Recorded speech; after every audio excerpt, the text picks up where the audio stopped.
지난주에 자습하면서 프린트 빈칸들을 잘 채워보았겠지만 한번 간략하게 정리하고 넘어가도록 하겠습니다. 는 1페이지를 같이 보면 됩니다. 먼저 우리가 생태계에 대해 배웠었는데요. 생태계는 한 지역에 사는 생물과 이를 둘러싸고 있는 환경이 관계를 맺고 있는 시스템이라고 합니다. 그래서 생물과 환경, 그리고 생물들끼리 서로 영향을 주고받으며 살아가는 것을 생태계라 하는 것이죠. 이러한 생태계를 구성하고 있는 생물들 보면 하나하나의 생물체들이 모여서 생태계를 구성하잖아요. 이 가장 작은 단위인 하나의 생물체를 개체라고 합니다. 이러한 개체들은 일정 생활 공간을 차지하고 모여서 같은 종끼리 모여서 생활하게 되는데요. 이렇게 같은 종의 개체가 무리를 이루는 걸 개체의 집단이라는 의미로 개체군이라고 합니다. 한 지역에는 하나의 개체군만 사는 것이 아니라 서로 다른 개체군들이 또 모여서 또 다른 집단을 형성하게 되는데요. 오른쪽 사진을 보면 북극의 해양 생태계의 사진인데요. 여기에는 펭귄 개체군과 바다사자 개체군 등 여러 개체군들이 모여서 이제 모여 살고 있는 것을 볼 수 있습니다. 이렇게 여러 개의 개체군이 모인 집단을 군집, 개체군의 집단이라는 의미로 군집이라고 부르게 됩니다. 이 그림은 프린트에 있는 그림인데요. 이 고라니 한 마리처럼 독립적으로 생명활동을 할 수 있는 하나의 생명체를 개체라고 하고, 고라니 집단처럼 같은 종의 생물이 일정 지역에 모였을 때 그것을 개체군이라고 합니다. 한 지역에는 고라니만 살지 않고 여우나 매, 풀, 나무 등등 다양한 생물들이 또다시 모여서 집단을 형성하는데요. 이러한 개체군의 집단을 군집이라고 합니다. 마지막으로 일정 생활 공간에서 생명체들만 있는 것이 아니라 자연 환경도 존재해서 생물과 자연 환경이 밀접한 관계를 맺으며 서로 영향을 주고받는 체계가 있는데요. 이것을 다 합쳐서 생태계라고 부르게 됩니다.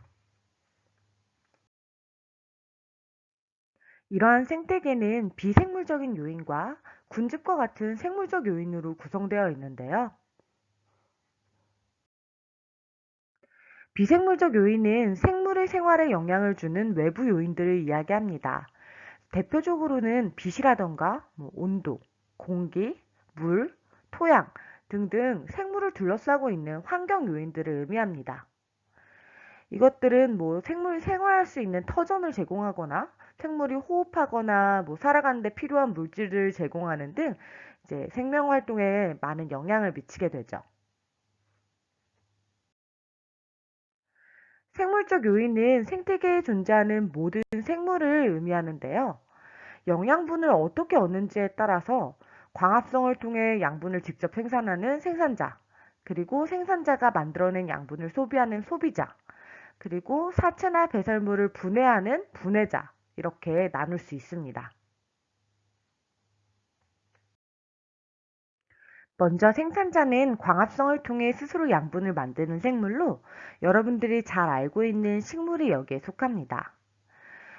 식물 외에도 조류가 생산자에 속하는데요. 여기서 말하는 조류는 날아다니는 새를 의미하는 조류가 아니라 미역이라던가 톳, 뭐, 김 이런 해조류들을 의미합니다. 얘네들은 원생생물계에 속하는 생물로 식물과 비슷하게 엽록소가 있어서 광합성을 하긴 하지만 훨씬 더 덜 발달한 형태로 이제 뿌리, 줄기, 잎의 구분이 되지 않는 약간 우리가 생각했을 때 하등한 광합성하는 생물이라고 보면 될 것 같아요. 여러분들이 중학교 1학년 때 생물의 5개를 배울 때 원생생물계에 속하는 생물로 배웠을 것입니다. 다음으로 소비자는 생산자나 이 생산자를 먹고 자란 다른 동물을 먹어서 영양분을 얻는 생물을 의미합니다. 모든 초식동물과 육식동물이 다 소비자에 속하고요. 이 소비자 중에서 가장 최종 소비자에 인간이 속한다고 이야기를 했었습니다. 마지막으로 분해자는 생산자나 소비자의 사체나 배설물을 분해해서 환경으로 돌려보내는 역할을 하는 생물들을 의미합니다. 세균이나 곰팡이가 여기에 속하고요. 약간 죽은 나무에서 자라는 버섯 같은 것도 이 분해자로 볼 수 있습니다. 우리가 흔히 분해자들을 조금 안 좋게 생각하는 경향이 있는데요. 생태계 전체로 봤을 때는 이 분해자가 사체나 배설물을 잘 분해해서 무기환경으로 돌려보내야 또 그 무기환경 속에 있는 걸 이용해서 식물들이 광합성을 할 수 있거든요. 그래서 이 분해자도 생태계에서 굉장히 중요한 역할을 하고 있습니다. 생물적 요인들은 서로 영향을 주고받는데요. 생산자가 이제 광합성을 통해 만들어낸 산소를 이용해서 소비자인 동물들이 호흡을 하기도 하고, 또 초식 동물들 같은 경우에는 생산자를 먹게 되니까 이제 생산자가 많아지면 초식 동물도 늘어날 수 있고, 거꾸로 초식 동물이 많아지면 생산자의 양은 좀 줄어들 수가 있겠죠. 그리고 소비자와 생산자의 그런 사체 같은 것들을 분해자가 분해하게 되니까 또 이런 영향도 주고받고 있고요. 분해자가 잘 분해를 해야 생산자가 또 무기환경으로 돌아간 그런 무기양분들을 이용해서 자라날 수 있습니다. 소비자 안에서도 서로 영향을 주고받는데요. 여기 예시에 보면 토끼 수가 증가하자 얘를 잡아먹는 늑대 수가 증가하는 예시가 있죠. 이처럼 먹고 먹히는 관계에 의해서 생물적 요인들은 서로 영향을 주고받고 있습니다. 생물적 요인과 비생물적 요인도 서로 영향을 주고받고 있는데요. 비생물적 요인이 생물의 형태와 생활 방식에도 영향을 줍니다. 예를 들어서 토양의 양분이 풍부해지면 당연히 식물이 잘 자랄 거고, 햇빛이 잘 받으면 식물이 잘 자랄 거고, 온도가 낮아지면 뭐 나뭇잎이 떨어지고 단풍이 들고 하는 변화가 생기게 되죠.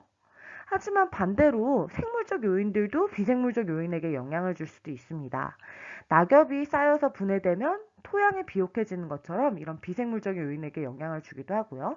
인간의 활동이 토양의 형태라던가 강의 모양 같은 걸 바꾸기도 하죠. 이처럼 생물적 요인과 비생물적 요인은 독립적으로 존재하는 것 같지만, 또 생물적 요인들도 각각 독립적으로 존재하는 것 같지만 서로 영향을 주고받고 있기 때문에 하나의 시스템으로서 생태계라고 부르는 것입니다. 이번에는 프린트 2페이지에 있는 생물과 환경의 관계를 한번 살펴볼까요? 먼저 빛과 생물이 어떤 관계가 있는지를 살펴보도록 하겠습니다. 빛은 광합성을 하는데 필요한 에너지원이죠. 이 태양으로부터 오는 빛은 식물의 광합성에도 이용되지만 이후에 다른 동물들이 식물의 광합성에서 만들어진 양분들을 이용해서 살아가기 때문에 모든 생물이 살아가는 데 필요한 에너지 원천, 모든 에너지원의 근원이 됩니다. 생물들은 빛의 세기와 파장, 일조 시간 등의 영향을 받게 되는데요.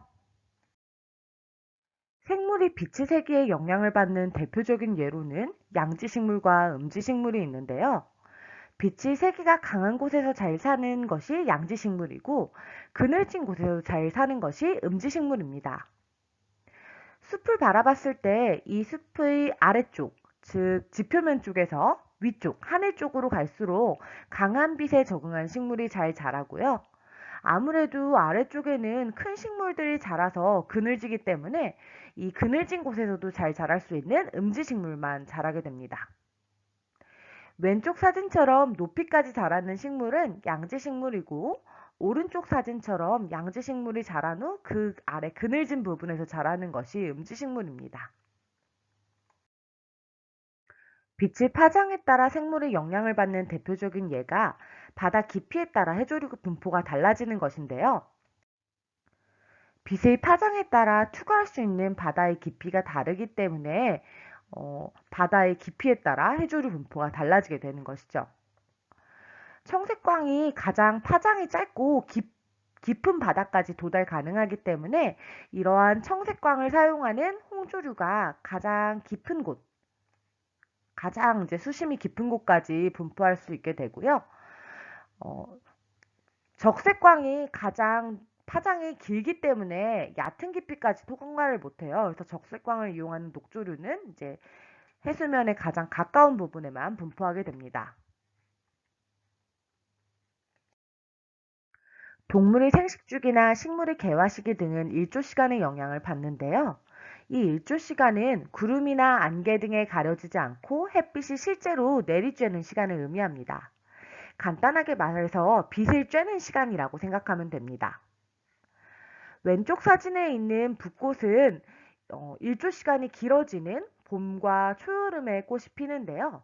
이 붓꽃 외에도 시금치나 상추처럼 일조 시간이 길어지는 봄이나 여름에 꽃이 피는 식물을 낮이 길 때 꽃 피는 식물이란 뜻으로 길장자를 써서 장일식물이라고 합니다. 오른쪽 사진은 코스모스인데요. 이 코스모스는 붓꽃과는 반대로 일조 시간이 짧아지는 가을에 꽃이 핍니다. 이 외에도 나팔꽃도 그런데요. 이처럼 일조 시간이 짧아지는 가을에 꽃 피는 식물을 짧을 단자를 써서 단일식물이라고 합니다. 식물뿐만 아니라 동물도 일조 시간의 영향을 받는데요. 동물의 생식 주기가 일조 시간에 의해 영향을 받습니다. 일조 시간은 조류나 포유류의 성호르몬 분비에 영향을 주는데요. 그림에 있는 꾀꼬리 같은 경우에는 일조 시간이 길어지는 봄에 주로 산란한다고 합니다. 이와는 반대로 어류인 송어는 일조 시간이 짧아지는 가을에 주로 산란합니다. 다음으로는 온도가 생물에 미치는 영향을 살펴볼 건데요. 우리가 1학기 때 배운 효소 기억나죠? 생물의 물질 대사에는 효소가 관여하고 그때 배웠듯이 효소의 작용은 온도의 영향을 크게 받기 때문에 생물은 주변 온도에 따라 다양한 적응 현상을 나타냅니다. 간단히 설명하자면 우리가 정상적으로 신진대사를 하려면 효소가 적정한 온도에서 활성을 가져야 하는데요. 너무 덥거나 추운 계절에 내 체온이 그 온도에 따라 그대로 변하게 되면 이 효소들이 제 기능을 못하고 내 몸의 신진대사가 일어날 수 없겠죠. 그래서 생물체들은 밖의 온도가 변하더라도 내 몸의 온도, 즉 체온은 일정하게 유지되도록 합니다. 비슷한 원리로 너무 덥거나 추운 지역에 산다면 그 환경에서 체온을 일정하게 유지하도록 다양한 형태로 적응해 있는 것이죠. 인간과 같이 체온을 일정한 온도로 유지하는 정온 동물은 깃털이나 털로 몸을 덮고 있어서 체온을 유지하기 쉽도록 합니다. 이 그림 속의 왼쪽에 있는 올빼미와 같은 조류들은 깃털로 몸이 덮여 있고요. 오른쪽에 있는 곰과 같은 포유류들은 털로 몸을 덮고 있습니다. 이러한 정온동물들은 추운 지역에 사는 생물일수록 몸집의 크기가 커지고 말단 부위가 작아지는데요. 이 그림 속에 있는 북극곰을 한번 보면 몸의 덩치는 굉장히 큰 데 비해서 말단 부위인 귀를 봤을 때 몸에 비해 굉장히 작은 걸 볼 수 있습니다. 이렇게 덩치가 커지면 몸에서 열이 피부 표면을 통해 발산되는 것을 최소화하고 특히 이 말단 부위가 작은 것이 이제 체온이 밖으로 빠져나가는 것을 막아줍니다. 즉 체온을 추운 환경 속에서 유지하는 데 유리한 것이죠. 이 사진 속에 있는 큰 바다 사자는 덩치가 굉장히 크죠. 피하 지방을 두껍게 축적해서 추위로부터 체온을 유지하기 쉽도록 합니다. 여러 종류의 여우들로 한번 비교해보면 추운 지역에 사는 북극여우는 몸의 말단 부위는 작고 몸집은 큰 데 비해서 더운 지역에 사는 사막여우는 말단 부위인 귀는 굉장히 크고 몸집은 작아지는 경향이 있습니다. 그래서 제일 왼쪽에 있는 북극여우부터 점점 더운 지역 쪽으로 갔을 때 몸집은 점점 작아지고 말단 부위인 귀는 점점 커지는 것이 특징적이죠. 이처럼 정온 동물들은 온도에 따라 자신의 체온을 일정하게 유지하기에 최적의 형태로 이렇게 적응한 형태를 가지고 있습니다. 뱀이나 개구리와 같은 체온이 변하는 변온 동물들도 온도에 영향을 받기 때문에 이런 온도에 따른 적응을 하게 되는데요. 변온 동물 같은 경우에는 스스로 조절할 수 있는 체온의 범위가 굉장히 좁기 때문에 겨울이 되면 온도 변화가 적은 땅속으로 들어가서 겨울잠을 자는 경우가 많이 있습니다. 그러니까 최대한 주위 추운 온도에 그러니까 노출되지 않도록 온도가 적게 변하는 땅속에서 겨울잠을 자는 것이죠. 이 사진 속 주인공은 나마쿠아 카멜레온인데요. 이 카멜레온은 온도가 높을 때는 몸의 색을 밝게 해서 열을 방출하고 온도가 낮을 때는 몸의 색을 어둡게 해서 열을 흡수한다고 합니다. 이처럼 변온동물들은 스스로 체온을 조절할 수 있는 범위가 좁기 때문에 외부 환경에서 오는 영향들을 조절하는 방식으로, 즉 겨울잠을 자거나 열을 흡수하거나 방출하기 좋은 색으로 색깔을 변화시키는 등의 방식으로 온도에 적응합니다. 동물뿐만 아니라 식물도 온도에 적응하는데요. 대부분 나무들은 겨울에 잎이 다 떨어지고 없죠. 이렇게 낙엽이 지는 나무를 낙엽수라고 하는데요. 이러한 식물들은 온도가 낮아지면 단풍이 들고 추운 겨울이 오면 이 온도에 잎을 살리기보다는 잎을 떨어뜨려서 식물이 얼지 않고 겨울을 보내도록 하는 것입니다. 하지만 항상 녹색인 상록수도 있죠. 이런 상록수들은 잎의 큐티클층이 두껍기 때문에 잎을 떨어뜨리지 않을 수 있습니다. 다음으로 물이 생물에 미치는 영향을 한번 살펴볼까요? 사람 몸에서 70%를 차지하는 것이 물이라고 하죠. 이처럼 물은 생물체를 구성하는 성분 중 가장 많은 비율을 차지하고 있는 물질입니다. 또한 물은 물질 대사의 매개 물질, 그러니까 즉 물질 대사가 일어나기 위해서 관여되는 물질로 작용하고요. 또한 온도 변화가 즉 비열이 커서 온도 변화가 작기 때문에 체온 조절에 유리합니다. 우리 몸이 70%가 물로 되어 있기 때문에 체온이 크게 변하지 않고 유지될 수 있는 것이죠. 이처럼 물이 굉장히 중요한 역할들을 하기 때문에 동물에서 곤충은 키튼질의 껍데기로, 파충류는 비늘 피부로 몸을 덮어서 건조를 막는다고 합니다. 성체뿐만 아니라 파충류나 조류처럼 알이 건조한 지역에 노출되는 경우에 이러한 알들은 단단한 껍데기로 쌓여 있어 수분 증발을 막는다고 합니다. 이 사진 속에 있는 가시도마뱀은 가시처럼 생긴 돌기들이 막 몸에 나 있죠. 이렇게요. 이 가시돌기 사이사이에 매우 작은 구멍들이 있어서 피부에 수분이 닿으면 재빨리 빨아들이고 가시 밑에 적응해서 지금 사진 속에 있는 건조한 지역에서도 살 수 있다고 합니다. 이처럼 생물에게 물이 중요하기 때문에 물의 영향도 많이 받고 생물도 이 물에 적응한 형태를 갖게 됩니다. 동물뿐만 아니라 식물도 물의 영향을 많이 받는데요.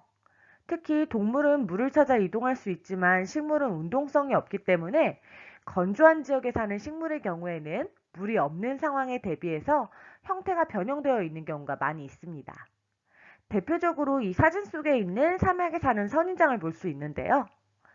잎이 가시처럼 생겨서 물의 증발을 줄이고 줄기가 물을 저장하여 이렇게 퉁퉁한 형태를 띠고 있습니다. 선인장과는 반대로 수령과 같이 물 위에 사는 식물들은 뿌리가 잘 발달되어 있지 않는데요. 주위가 온통 물이니 굳이 뿌리를 뻗어 물을 흡수하기 위한 노력을 하지 않아도 되는 것이죠. 토양은 여러 생물들에게 서식지를 제공하는데요. 토양 속에 보면 많은 미생물들과 지렁이, 두더지 등의 동물들이 살고 있습니다. 동물의 서식지이기만 한 것이 아니라 토양 속 물에 다양한 무기물질이 녹아있기 때문에 식물이 뿌리를 통해 물과 무기양분을 얻을 수 있도록 하고 육상식물이 자라는 서식지도 제공합니다. 뿐만 아니라 토양 깊이에 따라 공기 함량이 달라지기 때문에 이 깊이에 따라 세균의 종류가 달라지고 다양한 세균들이 이 토양 속에 생존하고 있습니다. 마지막으로 환경의 구성 요소인 공기는 생물의 호흡이나 광합성에 영향을 주는데요. 공기 중의 산소는 동물과 식물을 포함한 생물의 호흡에, 이산화탄소는 식물의 광합성에 이용됩니다. 이 사진 속처럼 높은 산, 고산지대에는 공기가 부족한데요. 이렇게 산을 표현했을 때 이 아래쪽 저지대에는 공기 입자들이 굉장히 많이 분포를 해요. 하지만 위쪽으로 갈수록 공기 입자들이 희소해지기 때문에 산소를 포함한 공기 입자들이 희소해지기 때문에 이 높은 지역에 사는 사람들은 산소를 운반할 수 있는 적혈구수가 많아서 이 산소가 부족한 환경에서도 산소 운반이 잘 일어날 수 있도록 환경에 적응해 있습니다. 생물들이 환경의 영향을 받기만 하는 것이 아니라 인간을 비롯한 생물들도 환경에 영향을 주는데요. 보통 인간은 환경에 나쁜 영향을 주죠. 우리가 중간고사 범위인 생물 다양성에서 배웠던 내용과도 연결되고 자습기간에 이 관련한 활동지를 채우도록 해서 아마 다들 생각해 보았을 것 같은데요. 간척 사업 등으로 환경이 갑자기 변한다면 그 안에 살고 있는 생물들은 어떻게 될까요? 이 그림은 간척 사업을 하기 전 갯벌의 생태 지도인데요. 간척 사업 전에는 갯벌에 이처럼 다양한 생물들이 살고 있습니다. 하지만 간척 사업을 하면 갯벌의 미생물들이 감소하게 되겠죠. 그러면 그 결과로 오염물질들이 왔을 때 이 분해 능력이 감소돼서 이제 오염물질을 잘 분해하지 못하는 여러 가지 영향들이 많아지는 부영양화가 일어나게 되고요. 이 외에도 철새들도 감소하게 됩니다. 근데 철새들이 갑자기 감소하게 되면 철새의 먹이가 되는 개나 조개, 개지렁이 등의 개체수가 폭발적으로 증가하게 되고 또 이들이 먹이가 되는 플랑크톤은 그 수가 갑자기 감소하게 되면서 이 생태계의 먹이 관계가 균형을 이루지 못하게 됩니다. 이처럼 간척 사업이 일어나게 되면 그 후에 생물 다양성이 많이 파괴가 되게 됩니다. 자, 그럼 간척 사업 찬성, 반대 여러분의 의견을 써보라고 했었는데요. 다들 써봤죠? 그럼 먼저 갯벌을 보존했을 때와 간척 사업을 했을 때의 가치를 다양한 측면에서 비교해 볼까요? 먼저 경제적 가치를 본다면 갯벌을 보존하면 김 양식 등 이제 뭔가 양식을 할 수 있겠죠. 하지만 간척 사업을 하게 되면 그 지역을 산업이나 농업용지 또는 주택용지로 사용을 할 수 있을 거예요. 또한 갯벌을 보존했을 때는 그 갯벌 체험을 한다던가 뭐 동의하지 않는 사람도 있겠지만 이 갯벌의 아름다움 등 이제 사회적인 가치도 있어요. 하지만 간척 사업을 했을 경우에는 그곳에다 관광단지나 주택단지를 구성할 수 있을 것이고요. 생물자원의 가치를 본다면 이건 조금 명확하죠. 갯벌을 보존했을 때는 다양한 생물들이 존재해요. 철새나 어패류들이 존재하는데 간척 사업을 하게 되면 이러한 것들은 사라지게 됩니다. 생태적인 가치를 보게 된다면 이 바다로 유입되는 여러 가지 오염물질들을 미생물들이 많이 살기 때문에 이 미생물들이 분해할 수 있고 철새들의 도래지가 될 수 있습니다. 하지만 간척 사업을 하게 되면 갯벌이 없어지기 때문에 미생물 감소로 오염물질 분해를 못하게 되고 이 철새 도래지 파괴로 새로운 포식자가 등장할 수 있다고 합니다. 이걸 바탕으로 간척 사업의 장단점을 간단히 정리해보면 간척 사업을 하게 되면 확실히 국토 면적이나 농경지는 증가하겠죠. 또한 농경지가 증가하니 승양 생산도 증가할 거고 담수호를 바다 부분을 이제 막아서 담수호를 조성하거나 이렇게 하면 물 자원을 확보할 수 있을 거예요. 우리가 수자원이라고 하는 거는 해수는 포함하지 않고 바닷물을 이야기하기 때문에 이제 담수호를 만들어서 수자원을 확보할 수 있고요. 또 방조제나 도로 설치로 이제 새로운 교통망도 만들 수 있겠죠. 그리고 관광 자원, 그리고 일자리 그 지역에 이제 주택이나 이런 걸 만들게 되고 또 산업단지가 들어오게 되면 일자리나 지역 경제 증진의 장점은 있을 수 있습니다. 하지만 단점도 있습니다. 가장 중요한 단점이 바로 생태계 파괴죠. 그리고 이 생태계 파괴의 영향으로 미생물들 문제로 환경오염 문제도 있고 철새 도래지 파괴도 있겠죠. 또한 갯벌에서 양식업이나 뭐 천일염 같은 거 만드는 천일제염업 같은 거 하던 현지 어민들의 생활 터전이 사라지게 되고요. 또 바다가 오염되게 돼서 영향이 있을 수 있습니다. 바다가 오염되게 되면 수산업도 타격을 받게 되고요. 그리고 개발을 하는 과정에서 이제 자금이 소요된다는 단점도 있습니다. 그럼 이렇게 정리한 장단점을 근거로 하여 여러분이 생각했던 간척 사업을 하는 게 좋을지 하지 않는 게 좋을지에 대한 의견을 한 번 더 정리해 보도록 하세요. 다음으로는 생태계 보전의 필요성에 대해 배워볼 건데요. 이 생태계 보존의 필요성은 우리가 앞에서 배웠던 생물 다양성 보존의 필요성과 굉장히 유사합니다. 생태계와 생물 다양성은 굉장히 유기적으로 연결되어 있고, 생태계와 생물 다양성은 우리에게 굉장히 다양한 혜택들을 제공하고 있습니다. 우리에게 제공하는 혜택을 자원적 가치, 생태적 가치, 사회적 가치로 나누어서 볼 수 있는데요. 우리는 의식주에 필요한 각종 자원을 생물 다양성으로부터 얻고 있는데요. 쌀이나 옥수수, 밀 등은 우리가 먹는 식량 자원으로 이용됩니다. 가운데 사진에 있는 목재나 펄프 등 삼림 자원은 땔감과 건축 자재로 이용되고, 가장 오른쪽에 사진에 있는 목화, 그리고 마나, 누에 같은 생물 등은 의복의 재료로 이용됩니다. 즉, 식량 자원, 삼림 자원, 그리고 천연 섬유나 천연 염색약 등 생활에 필요한 모든 것들은 다양한 생물 자원으로부터 나옵니다. 이뿐만 아니라 의약품도 다양한 생물 자원으로부터 개발되었고요. 생물 다양성은 미래 의약품을 개발할 수 있는 원천이 됩니다. 대표적으로 왼쪽 사진에 있는 주목은 항암제의 원료로, 오른쪽 사진에 있는 개똥쑥은 말라리아 치료제의 원료로 이용됩니다. 생태계와 생물 다양성의 인간이 활용할 수 있는 자원적 가치를 정리해보면 이와 같습니다. 먼저 각종 동식물들은 우리가 먹는 식량으로 활용될 수 있는데요. 이렇게 식량 자원으로 이용되고요. 또한 우리 페니실린의 원료인 푸른 곰팡이나 아스피린의 원료인 버드나무 껍질, 그리고 백혈병 치료제의 원료인 빈카, 그리고 앞에서 말한 항암제의 원료인 주목 등은 의약품 자원으로 활용되고요. 그 다음에 누에고치, 그리고 목화, 양털 같은 것들은 의복 자원으로 활용이 되고, 그리고 화장품 원료로 사용되는 경우도 있다고 합니다. 문주란이라고 하는 게 피부병 치료랑 노화 방지 효과가 있어서 화장품 원료로 이런 생물 자원들이 활용되기도 합니다.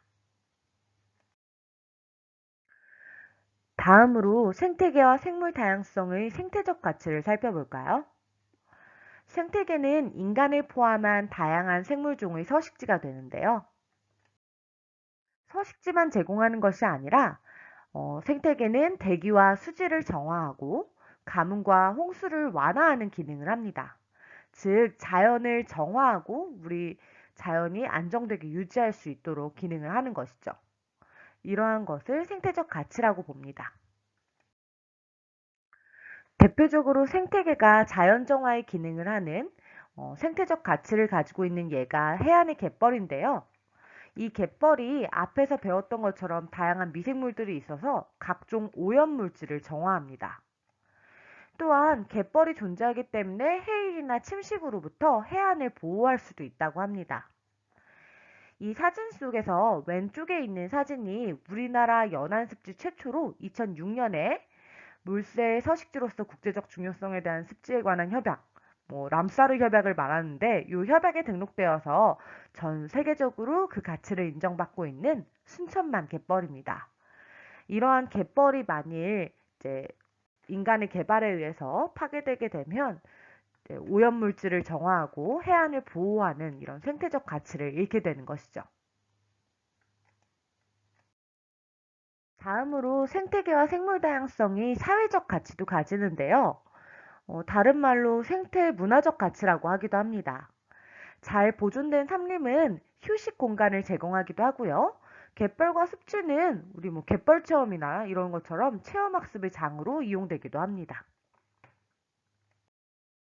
이러한 생태 문화적 가치를 제공하는 대표적인 예가 이제 제주 올레길인데요.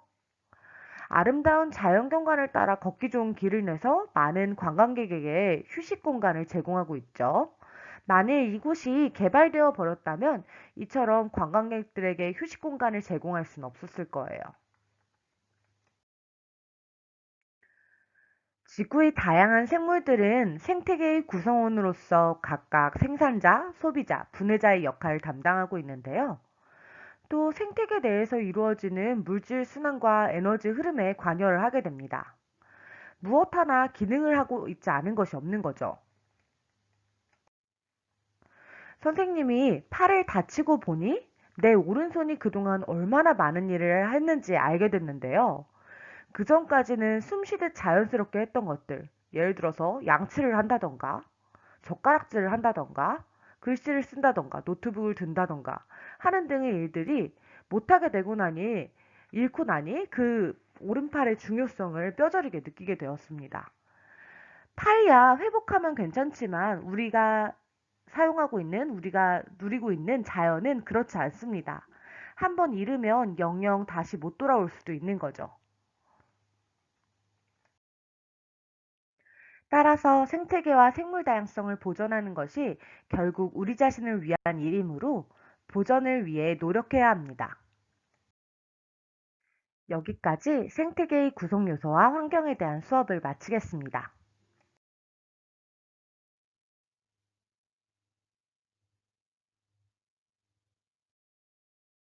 이번 단원에서는 먹이 관계와 생태 피라미드를 통해 생태계 평형이 유지되는 과정을 배워볼 거고요. 그 후에는 환경 변화가 생태계에 미치는 다양한 사례들에 대해 살펴보도록 하겠습니다. 생물 다양성 단원에서 대표적인 외래종으로 배운 뉴트리아는 1980년대에 모피를 만들고 식용으로 이용하기 위해 남아메리카에서 우리나라로 들여온 생물이라 했는데요. 모피와 고기가 잘 팔리지 않자 사육을 포기하는 농가가 늘면서 뉴트리아가 방치되었고, 야생화된 뉴트리아는 낙동강 주변에 있는 습지식물의 뿌리와 줄기를 마구 잘라먹는 등 생태계를 어지럽히고 있다고 합니다.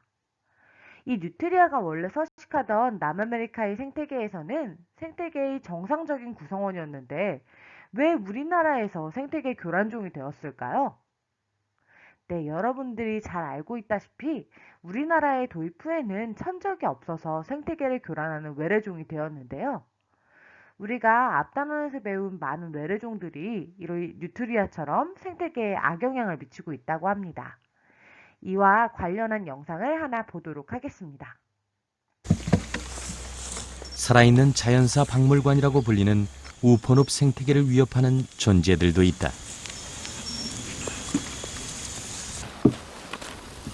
우포늪 주민생태감시원 주영학 씨가 500여 마리나 잡았다고 하는 뉴트리아도 그중 하나다. 뒤에 가서 들이지니까 지금 딱 저항을 하네. 인터넷 꼬리 잡아 꼼짝 못해. 꼬리가. 뉴트리아는 우포늪의 난폭자다. 물풀은 물론 물고기의 새알까지 닥치는 대로 먹어치우는 골칫거리다.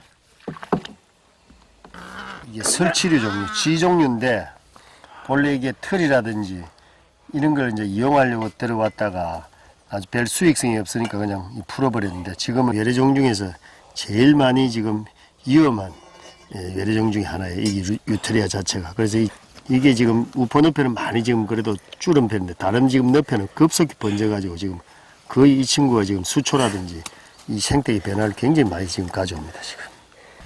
이건 새끼 3번 내지 4번 온다 새끼가. 1년에 새끼. 야, 최고 많이 되는 게 11마리. 보통 7, 8마리. 이는 완전 잡식동물. 이는 잡아야 돼 무조건. 저새도 잡아먹지. 이놈은 뭐 안 먹는 게 없지 그냥. 예. 완전. 뉴트리아 덕분에 토종개구리와 물고기를 닥치는 대로 먹어치우던 황소개구리는 최근 급격히 줄었다.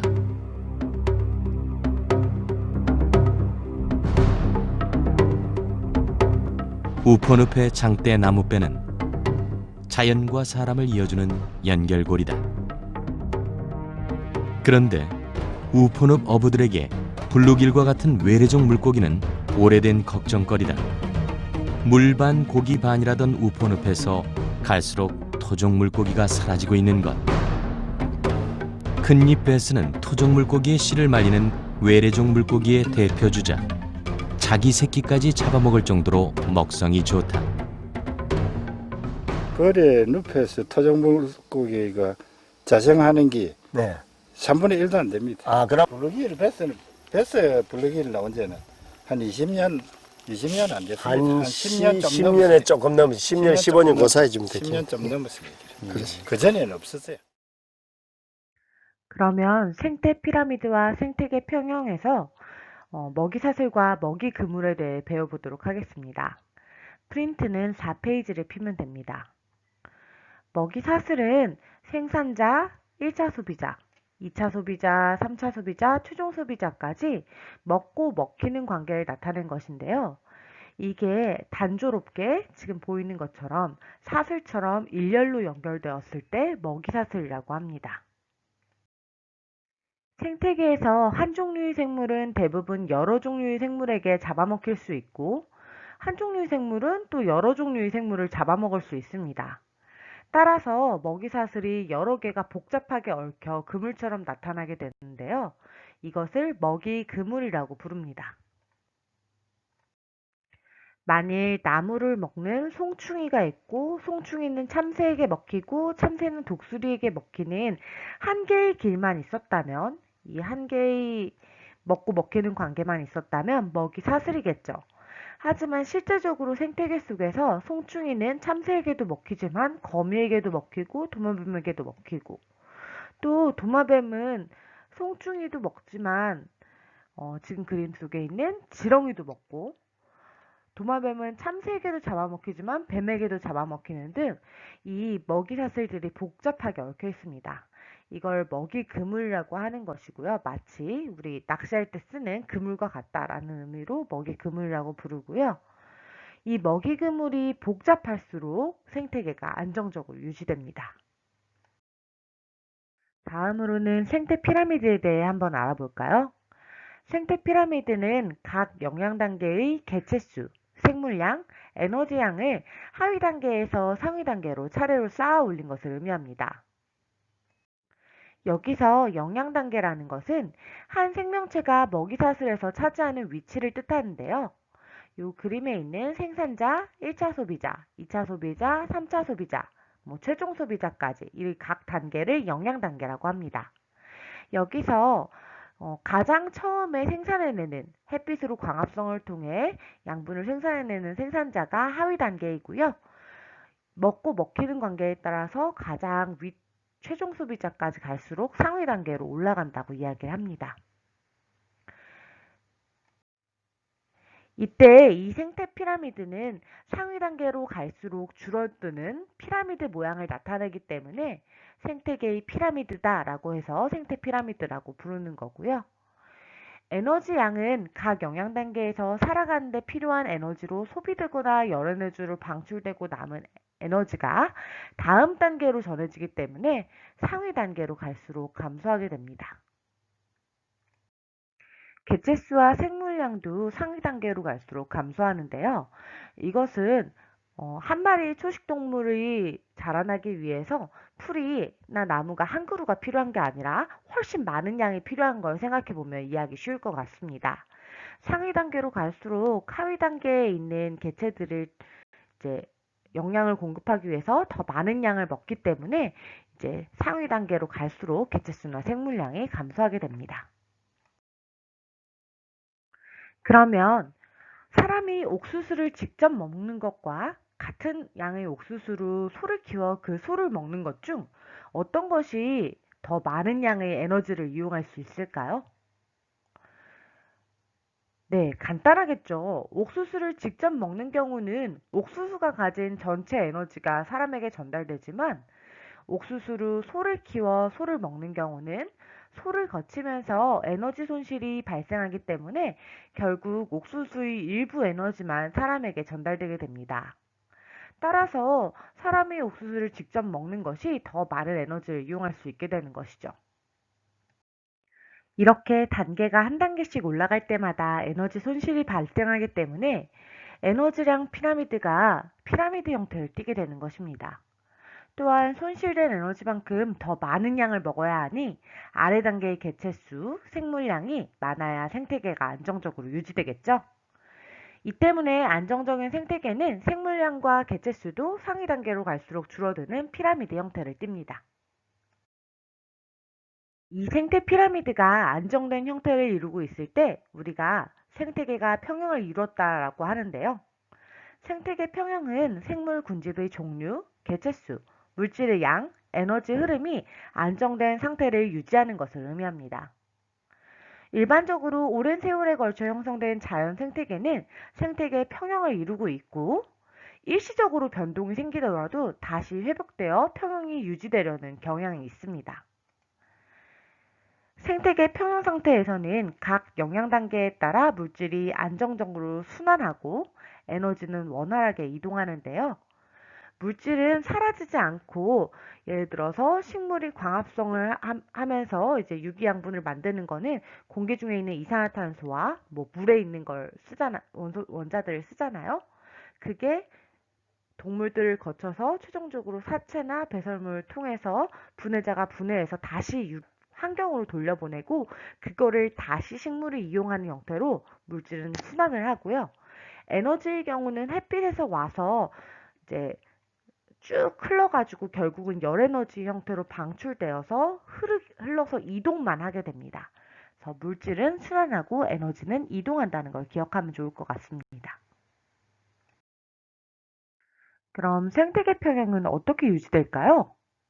멸치 위 속에 들어있는 먹이를 관찰하는 멸치위 해부 실험을 통해서 해양 생물의 먹이 관계를 한번 살펴보고 생태계 평형이 유지되는 원리에 대해 생각해 보도록 하겠습니다.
실험 영상을 잘 보고 왔나요? 멸치 윗속에는 동물성 플랑크톤과 식물성 플랑크톤이 들어있고 이 멸치는 오징어나 갈매기, 상어 등에게 잡아먹힌다고 나왔는데요. 만일 해양 생태계에서 멸치 개체수가 갑자기 감소된다면 어떤 일이 일어날까요? 만일 멸치 개체수가 갑자기 감소하게 되면 멸치 먹이가 되는 생물의 개체수는 증가하게 되겠죠. 1차적으로 이처럼 식물 플랑크톤과 동물 플랑크톤의 개체수는 증가하게 됩니다. 반대로 멸치를 먹이로 하는 생물의 개체수는 먹이가 줄어들게 되니 감소하게 됩니다. 이렇게 상어나 오징어, 갈매기와 같은 생물들의 개체수는 감소하는 것이죠. 하지만 좀 지나면 멸치의 먹이인 이 피식자, 식물 플랑크톤과 동물 플랑크톤이 증가했기 때문에 멸치의 개체수는 다시 증가하게 됩니다. 그러면 이에 따라 멸치 포식자인 상어나 오징어, 갈매기의 개체수도 증가하게 되면서 다시 생태계의 평형이 회복되는 것이죠.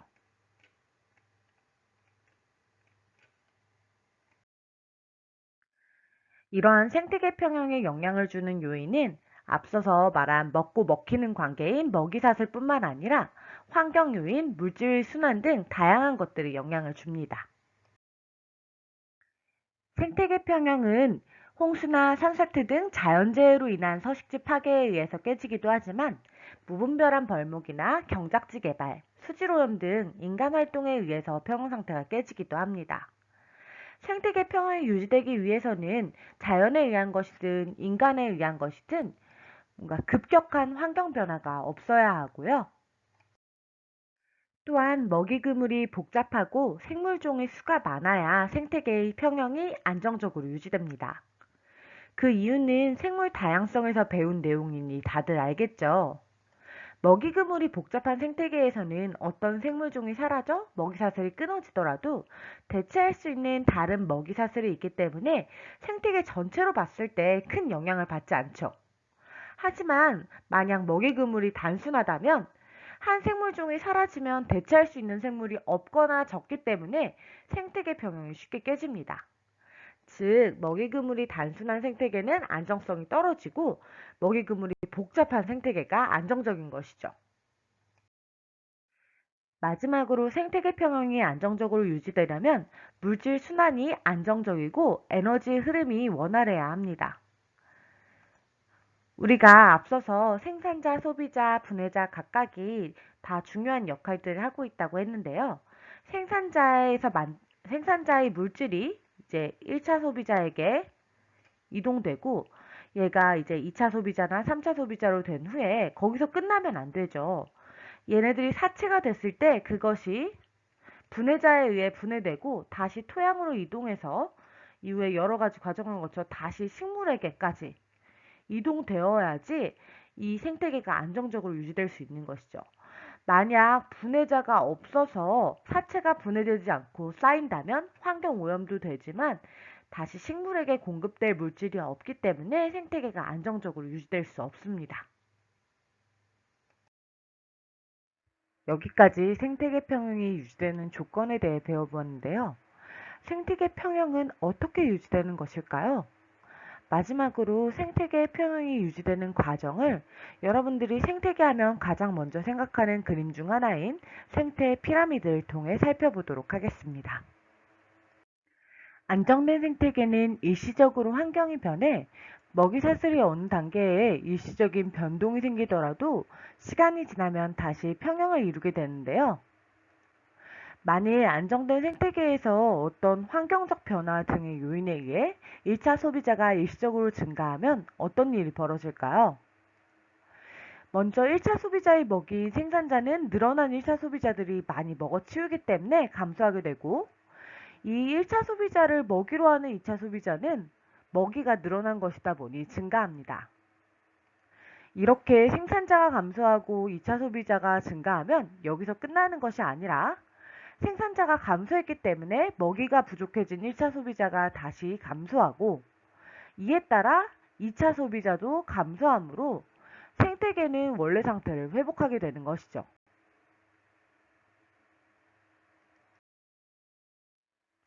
여기까지 오늘 수업은 모두 마쳤고요. 다음 시간에는 생태계 평형을 깨뜨리는 요인과 이 생태계를 회복하기 위해 우리가 무슨 노력을 해야 할지 배워보도록 하겠습니다.